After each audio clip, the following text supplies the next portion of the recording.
Land pooling 2 చేయాలనేటువంటి ఆలోచనతో ప్రభుత్వం ఉంది.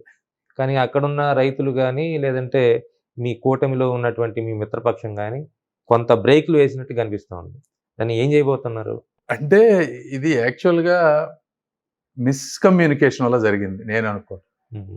ఎందుకంటే రైతులు ల్యాండ్ ఇవ్వకపోవడం అనేది ఏమీ ఉండదు. ఎందుకంటే వాళ్ళకి డెవలప్‌మెంట్ వస్తది. కాకపోతే ఏంటంటే వాళ్ళకి ఇప్పుడు సపోజ్ ప్రాపర్‌గా ఎక్స్‌ప్లెయిన్ చేయలేదేమో అని అనిపించింది. ఎందుకు మనకి ఈ ల్యాండ్ కావాలి? ఇప్పుడు మనం 33,000 ఎకరాలు తీసుకున్నా 15,000 రోడ్లు డెవలప్‌మెంట్‌కి పోతాయి. మిగిలిన 15,000 రైతులకు ఒక 7, 8,000 ఇస్తాం. మనకు మిగిలేది గవర్నమెంట్‌కి 7,000. అందులో యూనివర్సిటీలు ఇయన్నీ 200, 200 పెద్ద పెద్దయన్నీ వెళ్ళిపోతే ఆడ ఎక్కువ సెక్రటేరియట్ ఇవన్నీ కడితే అక్కడ ఏమి ఉండదు.